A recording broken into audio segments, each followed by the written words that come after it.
బయటికి తేలేదు. మరోవైపు ఇన్కమ్ ట్యాక్స్ అధికారులు కూడా దీనిపైన దృష్టి కేంద్రీకరించారు. 5 కోట్ల డీల్ వ్యవహారం బయటికి పొక్కడంతో ఇన్కమ్ ట్యాక్స్ అధికారులు కూడా దీనిపైన దృష్టి కేంద్రీకరించారు. 50 లక్షలు ఎక్కడి నుంచి డ్రా చేశారు, ఎక్కడి నుంచి ఎవరెవరికి ద్వారా స్టీఫెన్సన్ కు రేవంత్ రెడ్డి ముట్టజెప్పాడు, అలాగే ఉదయ్ సింహ ఇందులో కీలక భూమి. మరోవైపు మనం చూస్తున్నాం, రేవంత్ రెడ్డిని పోలీసులు అసెంబ్లీ నుంచి తీసుకెళ్తున్నారు. ఆ దృశ్యాలను మనం లైవ్ లో చూస్తున్నాం. ఇప్పటి వరకు మనం గమనించాం, ఉదయమే 1 గంట సేపు లోపల గడిపి తర్వాత బయటకు వచ్చిన తర్వాత రేవంత్ రెడ్డి ఓటు వేయలేదు, ఓటు వేయడానికి మళ్ళీ వెళ్తారని చెప్పడం జరిగింది. అయితే సాయంత్రం 3 అయ్యే వరకు తనకు పర్మిషన్ ఉంది అని అధికారులతో మాట్లాడటం కూడా జరిగింది. అయినప్పటికీ ఇప్పుడు ఓటు వేయించి తీసుకెళ్తున్నట్టుగా భావించవచ్చు. మనం ఇప్పుడు అసెంబ్లీ నుంచి రేవంత్ రెడ్డిని పోలీసులు తీసుకెళ్తున్నారు. అక్కడ తాజా వివరాలని మా ప్రతినిధి రమేష్ వైట్ల అందిస్తారు. రమేష్, కళ్యాణ్, రేవంత్ తన ఓటు హక్కును వినియోగించుకున్నారు. పోలీసు వాహనంలో రేవంత్ ను జైలుకు తరలించారు. టీడీపీ ఎమ్మెల్యేలంతా కూడా అతని వెంట ఉన్నారు. ముందుగా టీడీపీ ఎమ్మెల్యేలు ఓటు వేసిన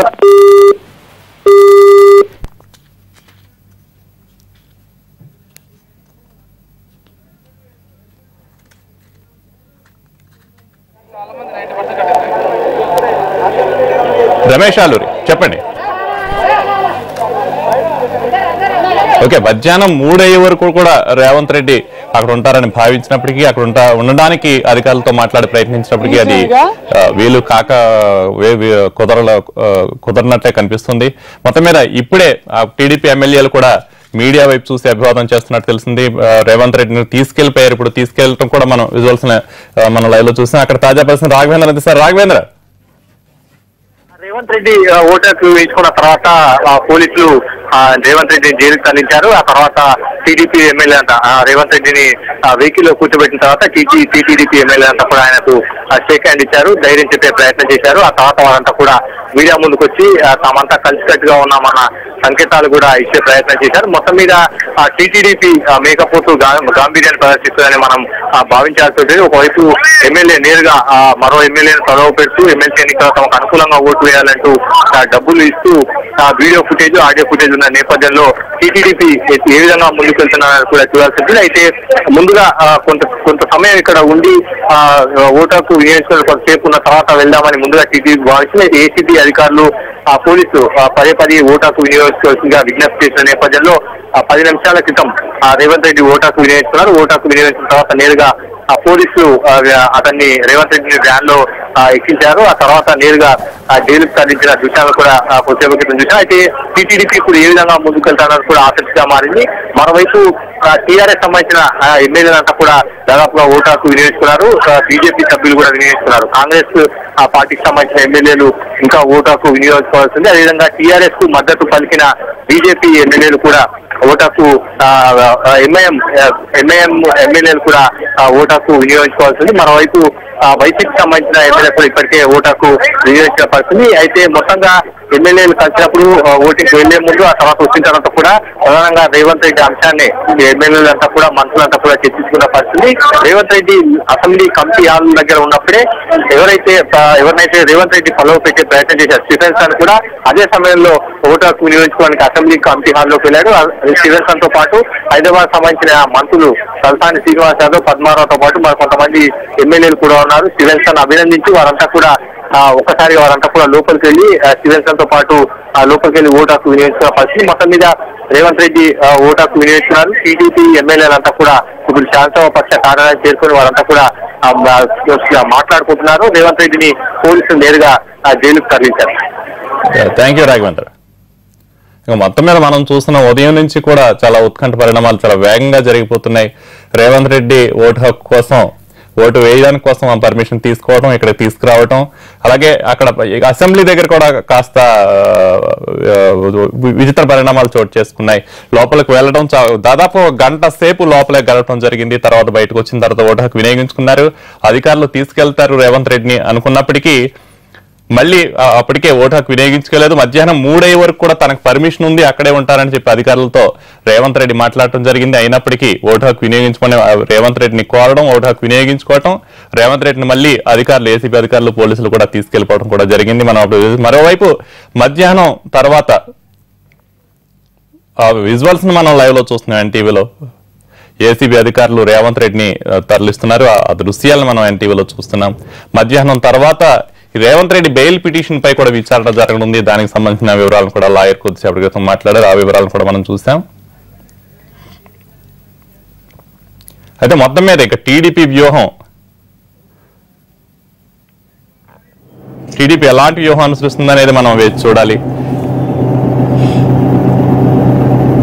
ఇక ఈ టీడీపీ ఎలాంటి స్టాండ్ తీసుకుంటుంది, ఈ విపత్కర పరిస్థితుల్లో ఏ విధమైన వ్యూహాన్ని అనుసరిస్తుందనే వివరాలపై మా ప్రతినిధి రమేష్ ఆలూరి అందిస్తారు. రమేష్, ఏసీబీ రిలీజ్ చేసిన విజువల్స్ లో మనం చూసాం రేవంత్ రెడ్డి కొన్నిసార్లు తమ అధినేత ప్రస్తావన కూడా తీసుకురావడం జరిగింది. ఈ నేపథ్యంలో ఇప్పటి వరకు అధినేత ఈ విషయంపై స్పందించారా? అసలు దీనిపై టీడీపీ ఎలాంటి వ్యూహాన్ని అనుసరిస్తుందంటారు? నిన్న ఈ సమయం వరకు కూడా తెలంగాణ తెలుగుదేశం పార్టీ నేతలు ఎమ్మెల్యేల కోట ఎమ్మెల్సీ ఎన్నికలు గెలిచి తీరుతామంటూ సవాల్ చేస్తూ వచ్చారు. బహిరంగంగా స్టేట్మెంట్లు ఇచ్చారు. చాలా నమ్మకంతో ఉన్నారు. కానీ 24 గంటలు కూడా గడవక ముందే పరిస్థితి పూర్తిగా తిరగబడింది. వారు అంచనాలు పూర్తిగా తప్పవడమే కాకుండా వాళ్ళే ఆత్మరక్షణలో పడే పరిస్థితి తలెత్తింది. కేవలం ఎమ్మెల్యేలతో సంప్రదింపులే కాకుండా వాళ్ళకి డబ్బులు ఎర్రచూపినటువంటి కేసులో కూడా ఒక పార్టీ ఎమ్మెల్యే ఇరుక్కుపోవడం పార్టీ యంత్రాంగానికి, పార్టీకి ఒక ఇబ్బందికరమైనటువంటి పరిస్థితిని సృష్టించింది. ఆ తర్వాత కోర్టు కేసు, ఆ కోర్టు జైలు శిక్ష వేయడం, వాళ్ళు ఆ పోలీసులు కోర్టు అనుమతితో ఓటు హక్కు వినియోగించుకునే పరిస్థితి వచ్చింది. కొద్దిసేపటి క్రితమే రేవంత్ తన ఓటు హక్కు వినియోగించుకున్నారు. అనంతరం అతన్ని జైలుకు తరలించారు. టీడీపీ ఎమ్మెల్యేలు కూడా రేవంత్ కంటే ముందే తమ ఓటును వినియోగించుకున్నారు. గెలిచి తీరుతాము, ప్రభుత్వానికి షాక్ ఇస్తామని చెబుతూ వచ్చినటువంటి టీడీపీ నేతలు తామే ఒక పెద్ద షాక్ తినాల్సినటువంటి పరిస్థితి నేపథ్యంలో కొంత అయోమయంలో ఉన్నారు, గందరగోళంలో ఉన్నారు. అధినేత సైతం ఈ పరిస్థితిని ఎదుర్కోవాల్సినటువంటి సిచ్యువేషన్ వాళ్ళ ముందు ఉందని మనం చెప్పొచ్చు. కేవలం ఇది ఒక రేవంత్ రెడ్డికి సంబంధించిన విషయంగానో, ఒక ఎమ్మెల్యేల కోట ఎమ్మెల్సీకి సంబంధించినటువంటి విషయంగానో కాదు.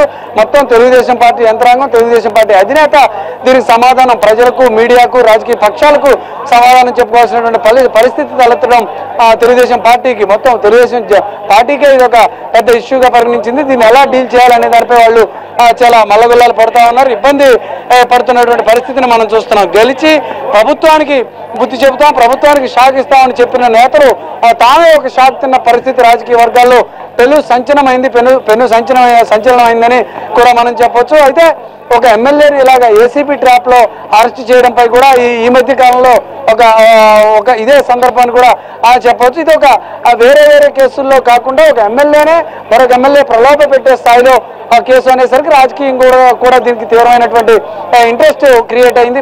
అందరూ దీనిపై చర్చించుకునే పరిస్థితి ఉన్న నేపథ్యంలో దీనిపై ఒక సమాధానాన్ని దీన్ని ఎదుర్కోవాల్సినటువంటి పరిస్థితి తెలుగుదేశం పార్టీకి ఉంది. అయితే నిన్నటి వరకు విజువల్స్ బయటికి వచ్చే వరకు కూడా గట్టిగానే తెలంగాణ పార్టీ తెలుగుదేశం నేతలు కౌంటర్ ఇచ్చే ప్రయత్నం చేశారు కళ్యాణ్. కానీ విజువల్స్ వచ్చిన తర్వాత పూర్తిగా పార్టీ డిఫెన్స్ లో పడిపోయింది. కేవలం తెలంగాణ ప్రాంత నేతలే కాకుండా అధినేత సైతం ఈ అంశంపై ఎప్పటికప్పుడు చర్చిస్తా ఉన్నారు.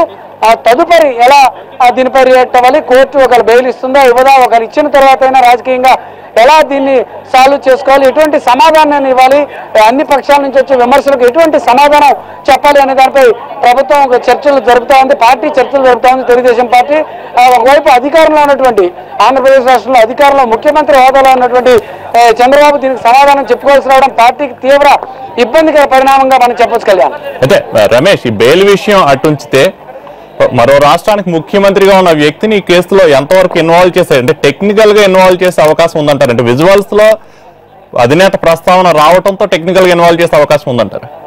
కళ్యాణ్, రెండు విషయాలు ఇక్కడ ఉన్నాయి. టెక్నికల్ గా జరిగే ఇబ్బందులు, కేసు, జైలు, ఆ తర్వాత కోర్టు శిక్ష, ఇదంతా ఒక రకమైనటువంటి ఇష్యూ అయితే నైతికంగా, రాజకీయంగా, పార్టీ పరంగా జరిగే నష్టం ఇది ఒక రకమైనటువంటి ఇష్యూ అని మనం చెప్పు. ఈ రెండు ఇష్యూస్ లో కూడా టెక్నికల్ గా జరిగేటటువంటి జైలు పరంగా, శిక్ష పరంగా జరిగేటటువంటి నష్టం సంగతి కోర్టులు తెలుస్తాయి, దానికి కొంత సమయం ఉంది. కానీ రాజకీయంగా జరిగేటటువంటి నష్టం ఎలా ఉండబోతుంది, ప్రజల్లో ఎటువంటి సంకేతాలు వెళ్తున్నాయి, అవినీతి కేసులపై పోరాడతామని చెప్తున్నటువంటి పార్టీ నేత ఇలా ఒక ఏసీబీ ట్రాప్ లో చిక్కుకుని ఉన్నటువంటి వైనాన్ని ఏ రకంగా ఎదుర్కోవాలనేది ఒక ప్రధాన అంశంగా ఉంది. టెక్నికల్ గా కంటే కూడా నైతికంగా రాజకీయంగానే ఈ యొక్క కేసు, ఈ యొక్క అంశం, ఈ ఇష్యూ ప్రాధాన్యతను సంతరించుకుందని మనం చెప్పుకోవచ్చు. టెక్నికల్ గా ఆ కోర్టులో మరికొంతకాలం సమయం పట్టే అవకాశం ఉంది. దాన్ని అది ప్రూవ్ అవ్వచ్చు, ప్రూవ్ కాకపోవచ్చు అనేది ఆ పార్టీ నేతలు చెబుతున్నటువంటి మాట. ఆ సంగతి ఎలా ఉన్నా కూడా కోర్టులో పడే శిక్షలు దానికి కొంత సమయం ఉన్నా కూడా రాజకీయంగా దీనికి సమాధానం చెప్పాల్సినటువంటి పరిస్థితి ఉంది. ఆంధ్రప్రదేశ్ రాష్ట్రంలో ముఖ్యమంత్రి హోదాలో తెలుగుదేశం పార్టీ అధినేత ఉన్న నేపథ్యంలో ఆయన ఎటువంటి ఆన్సర్ ఇస్తారు? పదే పదే ఎమ్మెల్యేలను పశువుల్లో సంతల్లో కొంటున్నారని వ్యాఖ్యానించే చంద్రబాబు దీనికి ఏం సమాధానం చెబుతారని ప్రతిపక్షాలు చేస్తున్నటువంటి విమర్శలకు చంద్రబాబుకు ఆన్సర్ చేయాల్సినటువంటి పరిస్థితి మాత్రం పూర్తిగా పార్టీని డిఫెన్స్ లోకి పడేసే పరిస్థితి అని మనం చెప్పొచ్చు. కళ్యాణ్, అయితే రమేష్, ఇంతకుముందు ఒక లాయర్, మన రేవంత్ రెడ్డి తరపు లాయర్ మాట్లాడటం విన్నాం. రాజకీయ కుట్రతోనే ఇలా జరిగింది, ఇలా ఇరికించారనే ఒక వాదంతో ఆయన బెయిల్ పిటిషన్ అప్లై చేస్తున్నారు. ఇది ఎంతవరకు వర్కౌట్ అయ్యే అవకాశం ఉందంటారు? దీనికి ఎలాంటి వ్యూహంతో ముందుకెళ్తారంటారు? కళ్యాణ్, దీనిలో కూడా రెండు అంశాలు. విజువల్ బయటికి రాకముందు రేవంత్ రెడ్డి మీడియాతో మాట్లాడినప్పుడు, తెలుగుదేశం పార్టీలు ప్రెస్ మీట్ లోనూ వాళ్ళ స్టేట్మెంట్లు ఇచ్చినప్పుడు అంత ఎపిసోడ్ ని ఒక రకంగా చూడాలి. విజువల్ బయటకు వచ్చిన తర్వాత ప్రజలు, రాజకీయ నాయకుల నుంచి వచ్చిన అభిప్రాయాలు కానీ విమర్శలు, దాన్ని ఒక రకంగా చూడాలి. విజువల్ బయటికి రాకముందు రేవంత్ సవాల్ చేసినప్పుడు మాత్రం అంతా రేవంత్ మీద కొంత సింపతి వచ్చే విధంగానో తెలుగుదేశం పార్టీ నేతను ఇరికించేందుకు ప్రయత్నం చేశారు అనే అభిప్రాయము, సానుభూతి ప్రజల్లో కనిపించిందని తెలుగుదేశం పార్టీ నేతలు చెప్తున్నారు. కానీ ఒక స్థాయిలో విజువల్ వచ్చిన తర్వాత కుట్ర అనేది స్పష్టంగా కనపడిన తర్వాత ఎమ్మెల్యేను కొనుగోలు చేసేందుకు రేవంత్ ప్రయత్నించారనే ఆధారాలతో సహా ఏసీబీ కళ్ల ముందు ఉంచిన తర్వాత పరిస్థితి పూర్తిగా మారిపోయిందని చెప్పొచ్చు. అంతకుముందు వచ్చినటువంటి సింపతి కానీ, అంతకుముందు జరిగినటువంటి రాజకీయ చర్చకు కానీ భిన్నమైనటువంటి చర్చ తర్వాత ప్రారంభమైంది. ఎప్పుడైతే విజువల్ మీడియా ద్వారా మొత్తం రాష్ట్ర ప్రజలకు, దేశ ప్రజల ముందు కళ్ళకు కట్టినట్టుగా కనిపించిందో, ఆ తర్వాత తెలుగుదేశం పార్టీ కూడా పూర్తిగా ఇబ్బందుల్లో పడిపోయింది. ఆ నేతలు కూడా దీన్ని కౌంటర్ చేసుకోలేనటువంటి పరిస్థితికి తలెత్తింది. విజువల్ ఒక పక్క కనిపిస్తున్న నేపథ్యంలో ఈ డబ్బులకు సంబంధించి సంభాషణ, చంద్రబాబు పేరు, మీకు పదవులు ఇస్తాము, అండగా నిలుస్తామని పదే పదే రేవంత్ చెప్పిన సందర్భంలో ఇక తెలుగుదేశం పార్టీ కూడా దీన్ని కౌంటర్ చేసుకునే పరిస్థితిలో ఉంది. ఈ నేపథ్యంలోనే టీడీపీ నేతలు కూడా నిన్నటికి ఈ రోజుకి వాయిస్ ను కొంత తగ్గించారు. వాళ్ళు ఆత్మరక్షణలో పడిపోయి దీని నుంచి ఎలా బయటికి రావాలి అనే అంశంపైన వాళ్ళ దృష్టి అంతా కేంద్రీకరించారు. కళ్యాణ్, అయితే రమేష్, ఇప్పుడు రేవంత్ రెడ్డి వచ్చేటప్పుడు కానీ వెళ్ళేటప్పుడు కానీ, వచ్చిన తర్వాత సహచార టీడీపీ ఎమ్మెల్యేలు కానివ్వండి, అంతా చాలా గంభీరంగా ఉన్నారు. రేవంత్ రెడ్డి కూడా చిరునవ్వుతూ ఉన్నారు, వాళ్ళు కూడా చాలా గంభీరంగానే ఉన్నారు. అంటే దేనికి సూచన అంటారు? ఏం చెప్పే ప్రయత్నం చేస్తున్నారంటే ఆయన కొంత గాంభీర్యాన్ని బయటికి చూపించాల్సినటువంటి పరిస్థితి, తప్పనిసరి పరిస్థితుల్లో అయినా ఆయన ఇబ్బందికర